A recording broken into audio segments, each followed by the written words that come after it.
भगवान का नाम जपा करो। आशा करता हूँ निरंकार की कृपा से आप सभी अच्छे होंगे, स्वस्थ होंगे।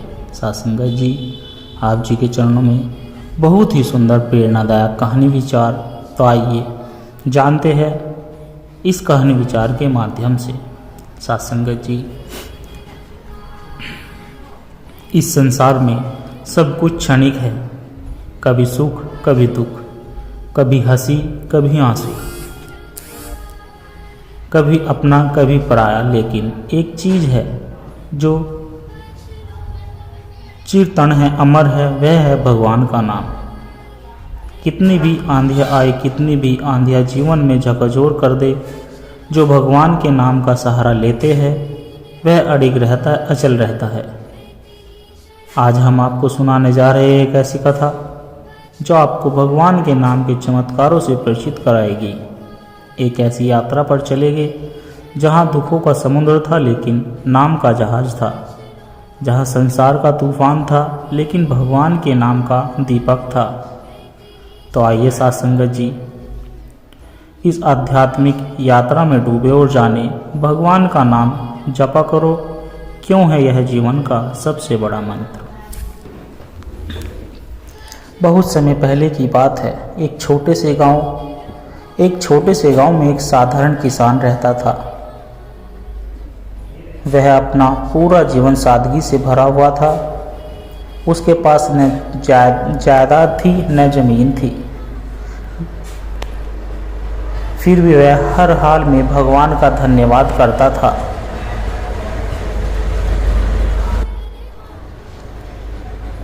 लेकिन धीरे धीरे जीवन ने करवट बदल ली।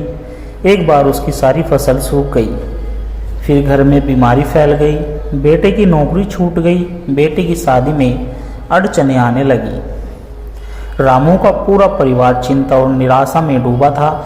गांव वाले कहने लगे, रामू तुम्हारा भाग्य खराब है, कोई उपाय कर। रामू बहुत परेशान था। वह एक दिन गांव के किनारे वाले पुराने पीपल के पेड़ के नीचे जाकर बैठ गया और फूट फूट कर रोने लगा। उसी समय गांव में एक दिव्य संत स्वामी कृपानंद जी आए। स्वामी जी ने रामू को रोते देखा, मुस्कुराते हुए पास आए और बोले, क्या हुआ वत्स, क्यों ऐसे टूट गए हो। रामू ने अपना सारा दुख कह सुनाया। स्वामी जी ने बड़ी करुणा से उसकी ओर देखा और बोले, बेटा संसार में दुख का कोई अंत नहीं, लेकिन एक उपाय है जिससे तुम इस सागर को पार कर सकते हो। बस भगवान का नाम जपा करो। रामू ने रोते हुए कहा, स्वामी जी मैं इतना टूटा हूँ कि अब तो जीने की इच्छा भी नहीं बची। स्वामी जी ने रामू का हाथ पकड़कर कहा, तो फिर भगवान का नाम लेकर जी। जब जीना ही है तो क्यों न उस शक्ति के सहारे जिया जाए जो सब दुखों से पार कराती है। फिर स्वामी जी ने उसे एक मंत्र दिया कि राम राम बोला कर। सुबह उठते ही दिन भर काम करते करते सोते समय हर पल राम का नाम जपते रहो। चिंता मत करना कि मुंह से आ रहा है या मन से, बस जपते रहो। रामू ने पूरी श्रद्धा से शुरुआत की। सुबह सूरज निकलते ही रामू अपने खेत में काम करता और मन ही मन राम राम जपता। बैल चलाते समय भी रामू नाम जपता। बीमार बेटे की सेवा करते समय भी रामू राम का नाम जप लेता था। जब लोग ताना मारते थे तब भी वह राम का स्मरण करता। धीरे धीरे कुछ अद्भुत बदलाव आने लगे। उसके बेटे को बिना महंगी दवा के चमत्कारी रूप से स्वास्थ्य में लाभ हुआ।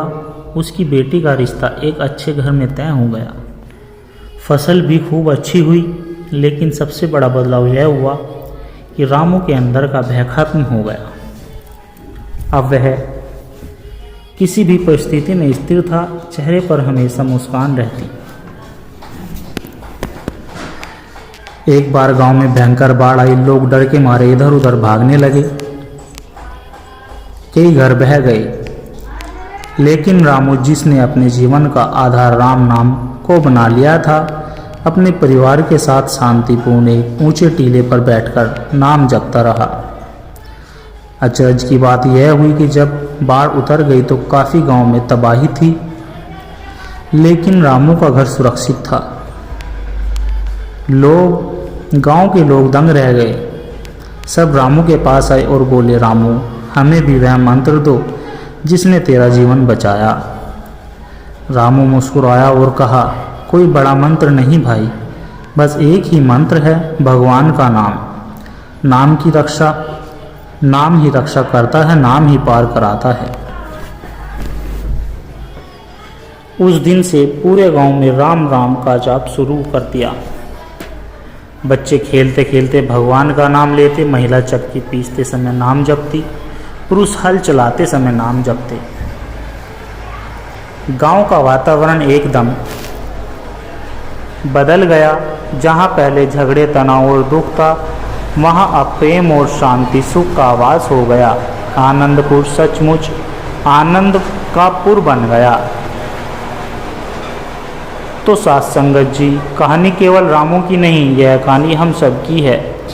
जब जब जीवन में अंधकार घिर आए, जब जब परिस्थितियाँ असहाय कर दे, तब तब बस एक काम करना, भगवान का नाम जपना।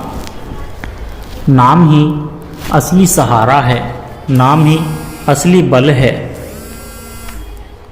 नाम जपते रहो और फिर देखो कैसे जीवन एक अद्भुत यात्रा बन जाता है। अंतर यात्रा। जीवन की सबसे सुंदर यात्रा कौन सी है? न कोई हवाई जहाज चाहिए, न कोई रेल। यह यात्रा है अपने भीतर की यात्रा। आइए सुनते हैं इस ऐसे साधक की कथा जिसने स्वयं को खोजने के लिए सब कुछ त्याग दिया और पाया अमृत। बहुत समय पहले एक नगर था। यह नगर वैभव, व्यापार और मनोरंजन के लिए प्रसिद्ध था। यहाँ के लोग दिन रात दौड़ते रहते, धन कमाते, पद पाने और वासनाओं की पूर्ति में। इसी नगर में एक युवक था जिसका नाम आरव था। आरव पढ़ा लिखा था, तेजस्वी और महत्वाकांक्षी था। वह चाहता था कि उसे संसार का हर सुख मिल जाए, धन, प्रसिद्धि और सम्मान और भी। 25 वर्ष की उम्र तक वह एक बड़ा व्यापारी बन गया। महंगी गाड़ियाँ, बंगला, सैकड़ों नौकर, लेकिन भीतर कुछ खाली था। एक रात जब वह अकेला अपने कमरे में बैठा तो उसकी आत्मा ने सवाल किया, आरव, तू सब पा चुका है फिर भी बेचैन क्यों है? आरव सोचने पड़ गया। वह बाहर गया, शराब, पार्टी, दोस्तों में भटका, लेकिन खालीपन नहीं गया। आखिरकार एक दिन वह टूट गया। चुपचाप नगर छोड़ दिया, एक झोला उठाया और चल पड़ा सत्य की खोज में। आरव ने साधुओं से मिलना शुरू किया। कहीं उसे ज्ञान न मिला, कहीं भ्रम, कहीं पाखंड दिखा, कहीं स्वार्थ दिखा। अनंततः हिमालय की गोद में एक गुफा के पास उसे मिले बहुत ही प्रसिद्ध स्वामी, सफेद वस्त्रों में लिपटे हुए, गंभीर नेत्रों वाले, शांत, स्थिर एवं दिव्य पुरुष। आरव ने प्रणाम किया और विनती की, गुरुदेव, मुझे शांति चाहिए, मुझे आत्मा का दर्शन कराइए। स्वामी जी मुस्कुराए और बोले, बेटा, सबसे पहले भीतर उतरने की शक्ति चाहिए। तू अब तक संसार के मेले में भटका है, अब भीतर के सन्नाटे में उतरना होगा। आरव ने कहा, मैं तैयार हूँ। स्वामी जी ने उसे एक साधना दी, मौन रहना, ध्यान करना, प्रभु का नाम जपना और सेवा करना। पहले दिन तो आरव को सब कुछ रोमांचकारी लगा। दूसरे दिन मन भागने लगा, बाहर क्या हो रहा होगा, मेरी कंपनी का क्या हाल हो रहा होगा, दोस्त क्या सोचेंगे। तीसरे दिन मन में विद्रोह कर दिया, शरीर में बेचैनी, मन में अशांति, भीतर घबराहट। आरव भाग जाना चाहता था, लेकिन गुरुदेव ने उसे रोकते हुए कहा, बेटा, जब भीतर का विष बाहर आता है तभी साधना शुरू होती है, सहन कर, साक्षी बन। आरव ने दांत खींच लिए और डटा रहा। धीरे धीरे मन शांत होने लगा, विचार थमने लगे। भीतर से एक मधुर संगीत सुनाई देने लगा, बिना किसी वाग के। आरव ने अनुभव किया कि भीतर एक दीपक जलने लगा। एक दिन ध्यान में डूबते डूबते अचानक एक अद्भुत घटना घटी। आरव ने स्वयं को देह से अलग महसूस किया। वह कोई सीमित शरीर नहीं था, वह एक असीम आकाश था। वह प्रेम था, प्रकाश था, आनंद था। उसे लगा मैं अनंत हूँ, मैं कोई व्यापारी नहीं, कोई नाम नहीं, कोई प्रतिष्ठा नहीं, मैं शुद्ध आत्मा हूँ जो न जन्म लेती है न मरती है। बस खुशी से फूट पड़ा, आंखों से आंसू बहने लगे। स्वामी मुस्कुरा रहे थे। उन्होंने आरव से कहा, बेटा अब तूने स्वयं को जान लिया है। अब तू जहाँ भी रहेगा संसार में, यह वन में, भीतर की शांति तेरे साथ रहेगी। आरव कुछ वर्षों बाद वापस अपने नगर लौटा। अब वह वही व्यापार कर रहा था। वही लोग थे, वही दुनिया थी, लेकिन अंतर ये था कि आरव भीतर से पूर्ण था। धन आता जाता, लेकिन वह हंसता रहता। लोग सम्मान करते, अपमान करते, लेकिन वह स्थिर रहता। जीवन में कोई भी स्थिति आती, लेकिन वह भीतर प्रभु का रस पीता रहता। उसने नगर में एक ध्यान केंद्र खोला, जहाँ लोग ध्यान सेवा और नाम जप सीखने लगे। संध्या नगर अब संध्या शांति का नगर बनता जा रहा था। यह कथा हम सबको सिखाती है कि हर एक के भीतर एक दिव्य आत्मा छिपी होती है, लेकिन उसे पाने के लिए बाहर की यात्रा छोड़कर भीतर की यात्रा करनी होती है। ध्यान, साधना, सेवा और नाम जप के द्वारा। याद रखो, सच्चा आनंद बाहर नहीं भीतर है, और सच्चा भीतर तभी प्रकट होता है जब हम अपने स्वरूप को जान लेते हैं। नाम की ताकत धुंध से सूरज तक। कभी सोचा है क्यों कुछ लोग तूफानों से भी नहीं टूटते? क्यों कुछ चेहरे कठिनाइयों में भी मुस्कुराते रहते हैं? क्यों कुछ जीवन अपने आप में एक प्रकाश बन जाते हैं? क्योंकि उनके पास एक अदृश्य शक्ति होती है। आज हम आपको एक ऐसे युवक की कहानी सुनाएंगे जिसने अंधेरे से उजाले तक का सफ़र तय किया, सिर्फ और सिर्फ नाम के बल पर। तो चलिए सुनते हैं नाम की ताकत की यह अद्भुत यात्रा।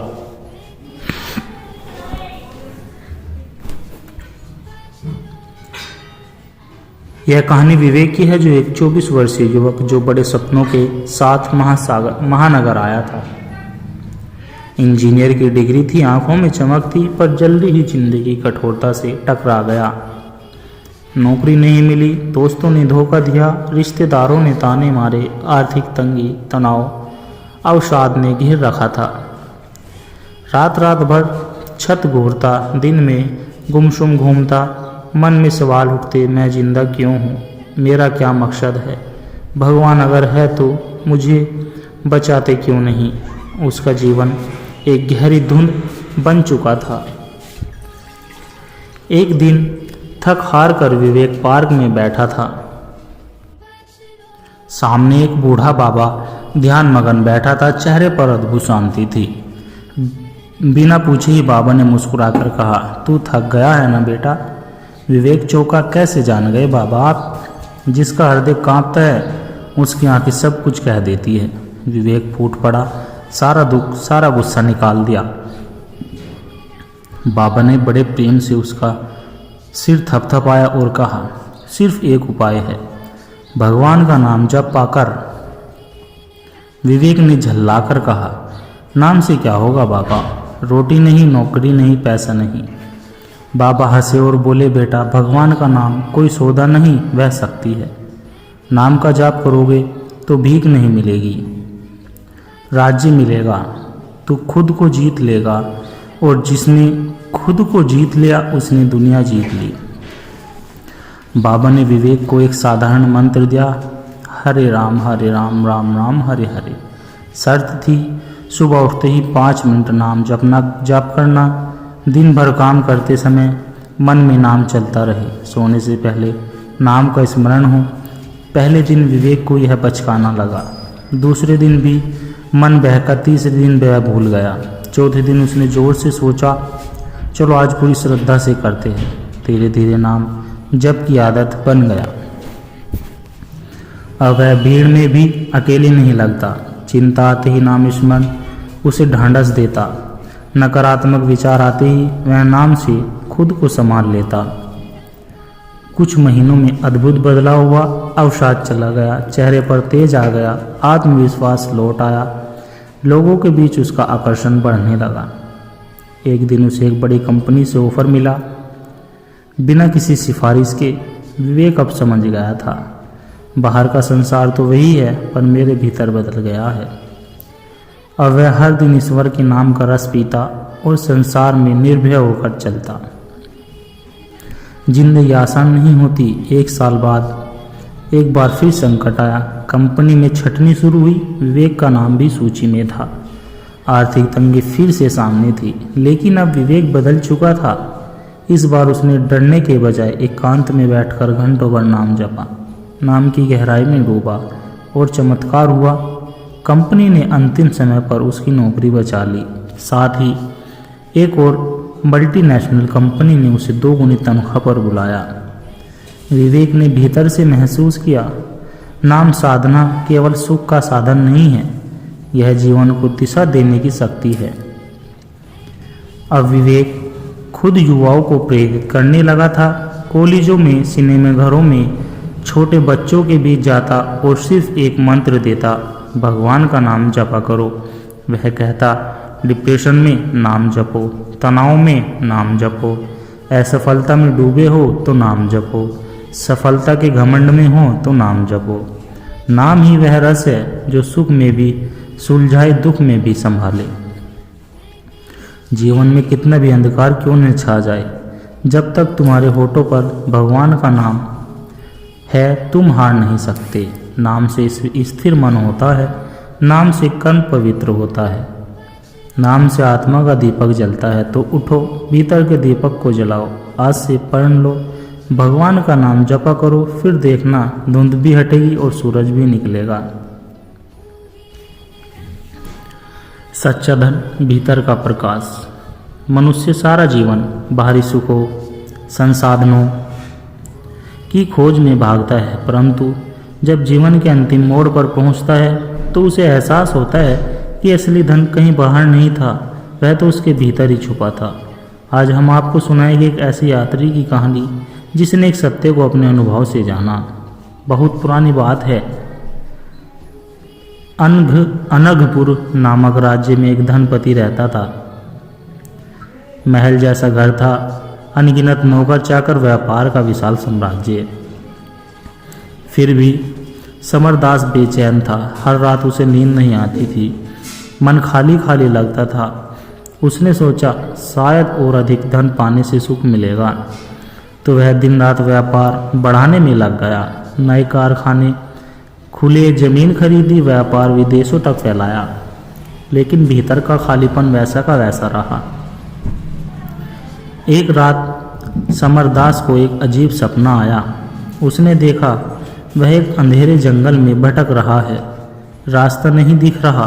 तभी एक साधु प्रकट हुए जिनके हाथ में दीपक था। साधु ने कहा, सच्चा सुख बाहर नहीं भीतर के प्रकाश में है, जब तक उस दीपक को नहीं जलाओगे तब तक भटके हुए। समरदास हड़बड़ाकर जाग उठा। उसका मन पहली बार भीतर की ओर मुड़ा। समरदास ने सब कुछ छोड़ने का निश्चय किया। महल, व्यापार, धन सब बेटे के हवाले कर खुद निकल पड़ा। कई साधुओं के पास गया, कई ग्रंथ पढ़े, लेकिन भीतर का दीपक नहीं जला। एक दिन वह अखंड पर्वत की तलहटी में पहुंचा। वहां एक वृद्ध महात्मन साधना में लीन थे, जिनका नाम था सुदर्शनानंद। रामदास ने चरण पकड़ ली और विनती की, मुझे आत्म शांति चाहिए प्रभु। स्वामी जी ने आंखें खोली, मुस्कुराकर और बोले, बेटा, शांति कोई वस्तु नहीं जिसे कहीं से लिया जाए। शांति तो तुम्हारे भीतर है, बस उसे खोजना है। नाम स्मरण करो, भीतर उतर जाओ। स्वामी जी ने रामदास को सिखाया, मौन रहो, रोज 4 बजे उठो, एकाग्र होकर भगवान का नाम जपो, सेवा करो बिना अहंकार के। पहले दिन समरदास को घबराहट हुई, मन भागने लगा, पुरानी इच्छाएं तड़पने लगी, शरीर थकने लगा। कई बार रामदास ने सोचा छोड़ दो, पर स्वामी जी के शब्द गूंजते रहे। भीतर का दीपक कठिन तपस्या से ही जलता रहा। रामदास ने हार नहीं मानी। दिन, सप्ताह, महीने बीत गए। एक दिन ध्यान करते करते अचानक उसे लगा जैसे भीतर कहीं एक ज्योति फूट पड़ी हो। एक मधुर संगीत सुनाई देने लगा, बिना किसी वाग के। वह शरीर की सीमाओं से परे हो गया। उसने अनुभव किया, मैं शरीर नहीं, मैं व्यापार नहीं, मैं कोई नाम, कोई पद नहीं, मैं शुद्ध चैतन्य हूँ, मैं अनंत आनंद हूँ, मैं भगवान का अंश हूँ। आंखों से अश्रुधार बहने लगी। समरदास अब बदल चुका था। वह अपने नगर लौट आया। अब वह महल में ही रहता था, पर भीतर जंगल का साधु था।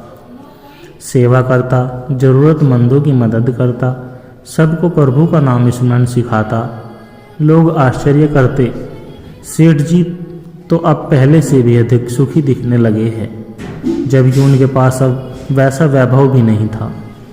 समरदास मुस्कुराते हुए कहता, धन, सच्चा धन बाहर नहीं भीतर है। सच्चा आनंद संसार नहीं, भगवान से मिलता है। आज हम सब समरदास की तरह बाहर दौड़ रहे हैं, धन के पीछे, मन के पीछे, इच्छाओं के पीछे। लेकिन याद रखिए, असली सुख न धन में है, न महलों में है, न पदों में, वह भीतर छुपे उस परमात्मा में है। तो रुकिए, सांस लीजिए, अपने भीतर झांकिए, भगवान का नाम जपिए और अनुभव कीजिए भीतर का वह अमृत प्रकाश जो सब कुछ बदल सकता है। साथ संगत जी, दास के द्वारा कहे गए प्रेरणादायक कहानी विचार यदि आप जी को अच्छे लगे हो तो वीडियो को लाइक करें, कमेंट करें, शेयर करें और कमेंट बॉक्स में धन निरंकार जी जरूर लिखिए। और दास के चैनल सोना इंस्पायर विचार को सब्सक्राइब जरूर कर ले और दास को आशीर्वाद दे के हर रोज आप जी के चरणों में ऐसी एक प्रेरणादायक कहानी विचार लेकर आता रहूं। साथ संगत जी, प्यार से कहना, धन निरंकार जी।